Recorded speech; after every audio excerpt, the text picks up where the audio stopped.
best day. I actually thought Saturday was our best practice so far this spring. I thought we had great energy Saturday. It was practice 6, good weather, crisp offense, defense, really pads popping. But today was the first day that I thought we were dragging a little bit. Practice 7, I didn't think we got the enthusiasm we needed. A little windy, but we didn't connect on some things offensively. Defensively, we were sloppy.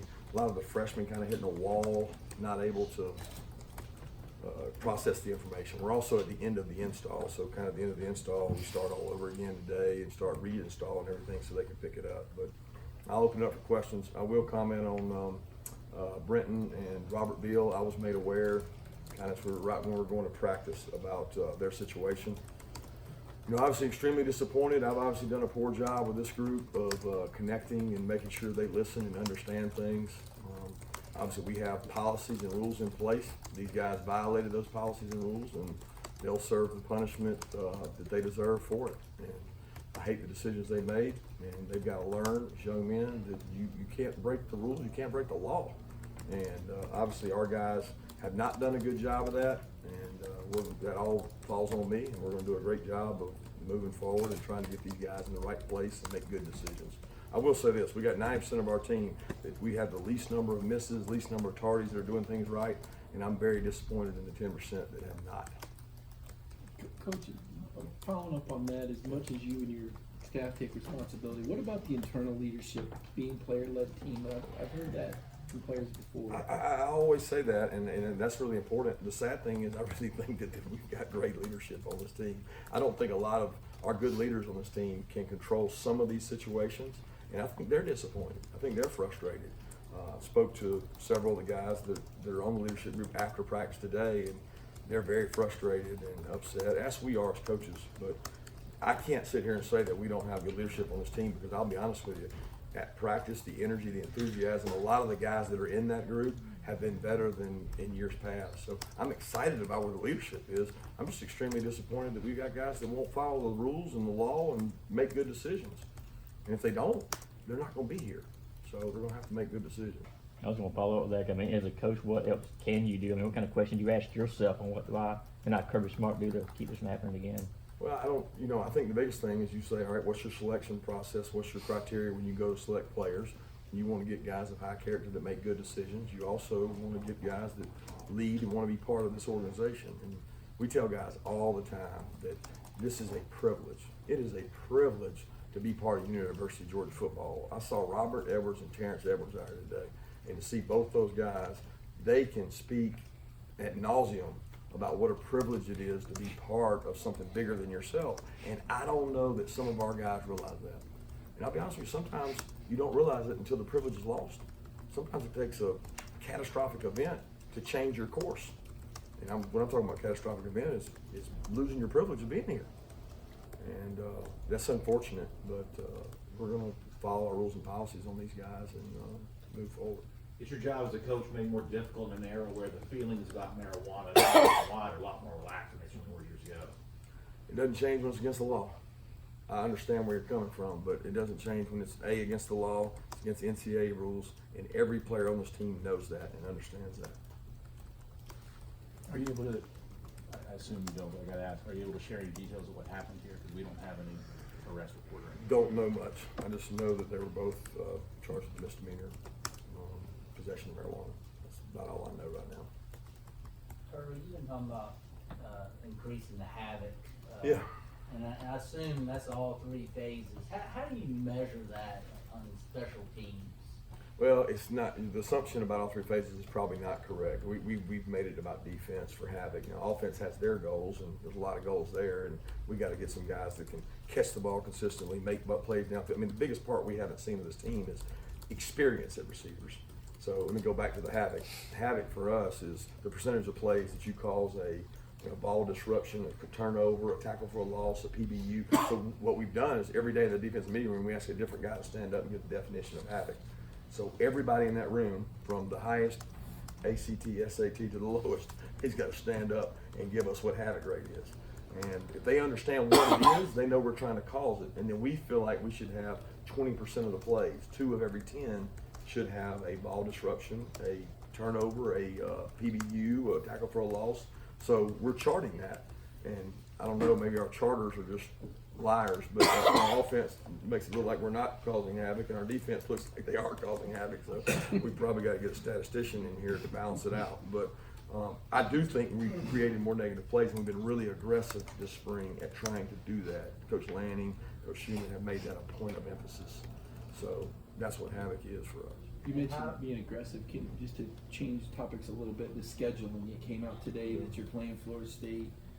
Your athletic director said that this is a move you want to make. Can you explain the aggressive scheduling model you have? All right, I'm thinking that to get in the playoffs as the future goes, I don't know whether they'll ever expand it. That's not for me to even kind of divulge on, but I do think that you're going to need a quality of schedule to do that. I think that there's going to be 2 lost teams in the future. If they've got a really tough schedule, that'll be able to make that. I also think at the University of Georgia, you should be able to recruit the finest, best players in the country out of your own state and across the country, because our academic institution is so highly thought of. So I want to have the best players. I want to play the best teams. Kids come to college to play big games. They don't come to play, I would never name anybody, but they don't come to play anybody, the Sisters of the Poor. They want to play the best teams. So we want to go schedule the best teams. Unfortunately, you can't schedule these games but 7 to 10 years out. And that's so frustrating to me, because I can't think about 7 to 10 years out. I'm trying to think about tomorrow and this year, and you're having to schedule way in advance. But we thought 3 Power 5 opponents, non-conference, would be not groundbreaking, but we thought it would be a new thing, and we're not afraid of that. I'm not afraid to go out and play. I mean, you look at the NFL teams, and I know those are different players, but they play 16 teams in a season that are all good. There's no cupcake in the NFL. They play back-to-back quality opponents, and we want our fan base to get that. We also want our fan base to get potentially what might be 7 consecutive home games, non-conference Power 5 opponent. And we're trying to get that lined up for them and play some good rivalries. I think it's going to help us in recruiting. I always do. And I like playing in Atlanta as well. So you want, in 2028, 2029, you have 3 Power 5s. You want that every year? Do I want it every year? That's going to be hard to do in 2020, 2021, 2022. Why is that? Right, because it's so soon, yeah. They're already set. Right. So what we're trying to do is schedule that out. We're not running from Power 5s. We think that that's going to be the lay of the land. I think that the fan and what they're asking for and the ticket prices they're paying, they want to see those kind of games. And I mean, the SEC's brutal. I don't think anybody would argue it's the toughest league when it comes to week in and week out. Now you're going to add 3 games on top of that. I think that with 85 scholarships, that remains, that you can put a quality team together and you can go play those kind of teams, and you can build yourself. They've proven that later games in the year have more impact on who makes the playoffs. So if you can get a Power 5 team, non-conference, late in your schedule, I'm talking about late being the back 4 or 5, you've got a chance to spike and send yourself into that conversation. Coach, what do you say about Walter Grant getting some time with the running backs? He's done a hell of a job. It's been interesting. You know, I recruited Walter, so I got to see Walter run the ball at Cairo, and we just said, hey, who on our team right now can help our team the most at tight end to running back? And I saw Walter run it. He played a lot of tailback in high school, and we recruited him even when I was at Alabama as kind of a either or. And he's really bright. He picks things up, catches the ball in the backfield well. He's big, but he's done a good job back there. Not a position switches, it's just It's an experiment, I would say, more than anything. He look, Walter's bright. He's been in our system defensively. He can sit in our meetings defensively and know what to do. So when we install something new, he meets with his coach individually. But when he's learning the offense, he's with the offensive guys. So he's kind of doing both. Staying with running backs, how's James Cook fitting into that running back competition right now? James is not 100%. I mean, James is a tough dude, man. He's coming off the ankle injury. He had the surgery repair. He's not hitting his GPS marks that he was before, but he's not complaining a bit. He's taking his kind of quota of reps. He's running the ball. But I mean, he was electric last year in practices and especially in fall camp. He's not. I mean, he's just not 100%. But we're not tackling him either. He's catching the ball out of the backfield. I mean, he's talented. He just. I mean, I would say he's probably 90% right now. He's just trying to get back comfortable. Coach, you mentioned kind of the running backs and lots of experience at receiver. Do you think guys like DeAndre Swift, Brian Herring can get the ball out of the backfield more from Yeah. kind of catch it? Yeah, I think that's. I mean, that, and you add James Cook. into that equation, and then you got the freshman coming, and you got Zamir hopefully going to be healthy, and we think that we have a stable of backs who are all really good receivers out of the backfield. And I'm not down on the receivers, don't get me wrong. We just the biggest drop off right now on our team, if you compare it this year to last year, the biggest drop off is probably at receiver for obvious reasons. There's 3 guys that were at the combine that aren't out there. And I think D-Rob has made some plays. JJ made some plays today. Tyler Simmons has been very consistent. We just don't have, the guys that we're counting on to be our depth are somewhere off in Atlanta or Louisiana right now.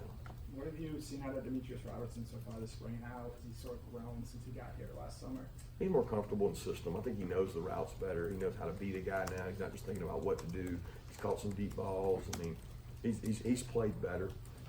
He's played a little more physical too, and I think he's growing as a player. Concerning the portal, I just had a question. So when you're talking about how you guys handle the portal and everything, how has it changed, if anything, the way you guys go about player personnel, especially when you're looking at who you might be able to add and help your team in that regard? Well, we haven't changed much. I think that we look at the portal and say who's in it, and you do it by position, and we say, all right, we need a tight end. We'll evaluate the tight ends that are in the portal, but to be honest, at our level, it's tough because we're pretty high up there on the food chain when it comes to getting players. As far as we need a really talented tight end to be better than, or a really talented wide out. So we'll look at it, but it's not something that we've actively had to do. We have people that look through it and check it each day, but it's not like we're sitting here saying we're going to pursue this guy or that guy, because there's nobody in there that we're dying to get right now. Is that what you're asking? Yeah. Coach, spring practice is about getting better, turning question marks into areas of where you feel good about. Through 7 practices, where do you think the University of Georgia has gotten better so far in spring practice? Well, it ain't off the field. I can promise you that. I really think defensive back. I don't know that we've gotten better from 1 to 7, but we got better from last year to now. So from practice 1 to 7, we've had a couple guys make some busts, but it just seems like with the young players, who we got new here? Tyreek Stevenson, Lewis. There's another one, DJ. So with those 3. I don't even think we have a defensive back coming in the fall, do we? I don't think we have another guy coming in. I think we're done there. It's like we got what we got. Well, I feel like what we got some good parts. We got some experience finally. JR staying really put us over the top because we got this depth. And I'm not saying that we're playing like unbelievable. What I'm saying is we got guys that know what to do now. It used to be frustrating as hell to walk off the field because we had a lot of busts. Now they went through tough times last year. So that's a group. I think inside backer is really the same guys, but it's guys with 1 more year experience, and then N'Kobe Dean continues to show up and make good plays. So those 2 areas were improved. Offensively, it's hard to say that because there's so little depth at receiver and tight end that you can't hardly evaluate. Coach, what does punt return and kick return, what do those jobs look like right now? A bunch of guys sharing it. Kyrus, Tyler Simmons, DeAndre Swift, James Cook. Those 4. Brian's back there on kickoff return, but he was back there last year. Punt return, it's just been those 4 that are primary guys. Erdman's done a good job back there. I don't know what's going to happen there because I think that's going to be we got Don Blaylock coming in who's done it a lot, really good at it. I don't like doing that by committee or by trial by fire. I want to find that out, but it's going to come down to fall camp when we do some live kicking situations and try to figure that out. But you brought up Don Blaylock. You say you don't like doing it by committee, but how do you feel about putting a freshman in? I don't mind a freshman at all. That doesn't bother me the least bit if it's the right guy. It's a guy you trust, decision making, elite hands. This kid's baseball, punt returner, great hands, great vision. I trust him all day to protect the ball. You got to find out if he's elite as a returner. How much have you talked to Dominic Blaylock and sort of tried to prepare him for what sort of expectations you have from him when he comes here? I'll be honest, I haven't talked to a lot of those guys a whole lot. I text them. I motivate them and say, hey, we need you. I hope you're doing something. And I'll throw them a text message once a week just to kind of fire them up. But I haven't talked to Dom a whole lot. He's come to a couple practices. What do you see from Jake Camargo right now as far as his punting goes? Man, I'll be honest with you. I haven't seen a whole lot because we haven't punted live a lot. What I've noticed him is kicking. We're trying to find a backup kicker, and he's been the 2 behind Rod along with Brooks. And he kicks the ball. He kicks field goals really well. He gets the ball high. He gets it fast. that's what we first started recruiting him as, and then, you know, he really wanted to be a punter, so, I haven't noticed a lot of the punts. I've been worried about the protection more than the punts, but we'll look at that in the fall. Two more. Coach, you mentioned freshmen hitting a wall in your career. Is that always gonna happen, and how do those guys push through? You got a mentally sound group of freshmen, some of them coming in. Yeah, they always kind of hit a wall, and it gets to be where, oh, this is information overload. I've noticed that with the Kobe some. I've noticed that with the, you know, Ryan and Tresman when they're out there. Definitely with Lewis and Tyreek. I mean, they're at the point where it's like their heads just spinning, but that's okay. We have a method to our madness, and the method is you throw it at them, they get some of it. Okay, then they're going to get it again in the summer, and then they're going to get it again in fall. The third time through, they're getting more each time. So we don't teach at their pace. You know, we'll do drills and say, hey, J.R. Reed is not going to be in this period. Let's get Lewis extra reps. Hey, Jake Fromm might not take 8 reps this period. He might take 4. That gets Stetson into 4 more. So we're trying to grow our team through spring practice and be really smart about who gets the most practice reps for those. It seems like Malik Herring is kind of next man up right there, that defensive end position. He's going to have to earn it. But he was a guy you were complimentary of at the end of last season, and Jonathan Ledbetter raved about him too. What have you seen out of him this spring, and what kind of impact do you think he can have there? Malik can be a good player. He's got to hone in and do the little things right. He's got to be a little more mature and serious about things to be the kind of player we want him to be. He's talented though, and he's played well, but he's just got to mature some. All right, Thanks, Thank guys. you.